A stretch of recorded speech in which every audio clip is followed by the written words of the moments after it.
Alright folks, thanks, welcome back. We want to show you a few more things as far as Towncraft Cookware goes. I am Mike the Pan Man with Towncraft Cookware. You can find us at towncraft.net. You can find my website at mikethepanman.com, www.mikethepanman.com. Okay, again, great to talk with you tonight. If you have any questions, just contact us through the website. We'd love to talk to you.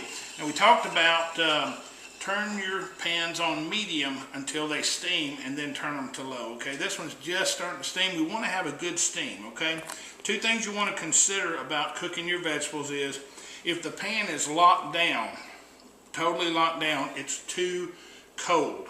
Okay, you need to bump that back up, and if it locks down during the process, you just need to bump the heat back to it some. Okay, but now if it's spitting and sputtering, it's too hot. So you got to find the place where you can do that right there. Just grab that, spin that a little bit. That's cooking right at 180 degrees or so, so it's cooking your food at the perfect temperature. Okay? Now look back over here at my cornbread, and I've got my spatula wet, so I'm going to have to do this the old-fashioned way. Just want to show you my cornbread here. Now check that out, folks. Now, what I want you to do, Brittany, is go over here and shoot we started at 7:09, remember, folks? If you saw that earlier, 7:09, it is now 7:16, okay? Now, I do need to brown that on the other side a little bit, so I'm going to turn it on real low, the lowest setting, and put that on. If you have an electric stove, typically you can just go ahead and turn it off at that point, and the residual heat will brown it up on the other side. All right, can you see us starting to steam here a little bit? Okay, we'll come back to that. Let's go over here to the electric skillet. Now, folks, we cooked a pizza earlier. We cooked the pizza in 13 minutes at 325 degrees, and now we have preheated the pan on up to 400 degrees, okay? Now, what I've got here, folks, is it's a pack of it's a family pack of chicken thighs, and all I've done with these is I've trimmed them, I washed them, I sprinkled a little bit of seasoned salt on them, okay? And we want you to look at the pan here. Nothing inside the pan. We had just preheated it on up. We wiped it dry, if you remember. And simply, we're going to put this in here. And we're going to, that pan's good and hot. Does that sound like it's sticking? Yeah, it is. Anytime you cook cold meat in a hot pan, it's going to stick. So what we're going to do is simply cook these on one side for a few moments.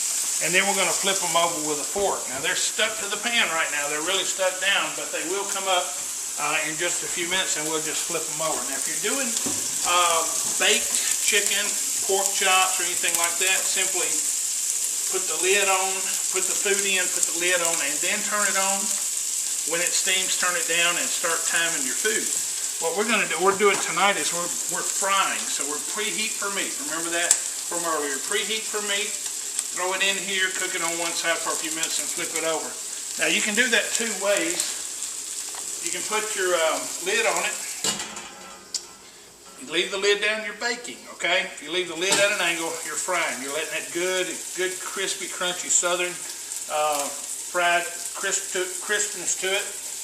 I like to move it all together, okay? And what I do there is just move that and put a couple of paper towels over the top. Alright, now we'll come back to that in just a few minutes.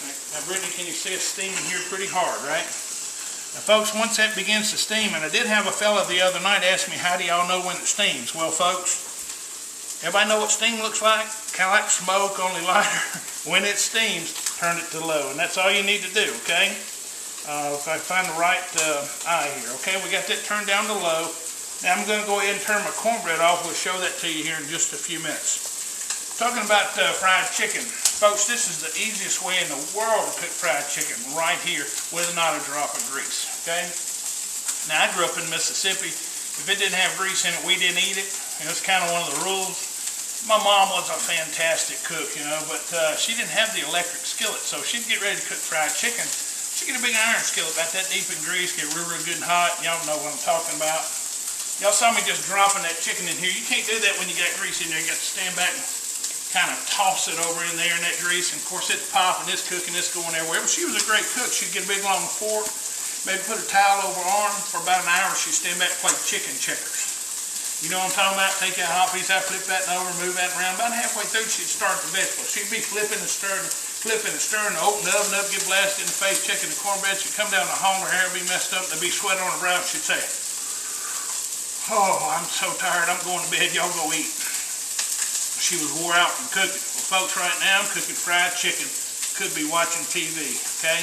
Cooking cooking carrots. Could be watching TV, playing with the kids, helping with homework, do anything else we want to do. Let the cookware do the work. Now, folks, the reason that mechanics are constantly updating their tools is the better the tool, the better the job, okay?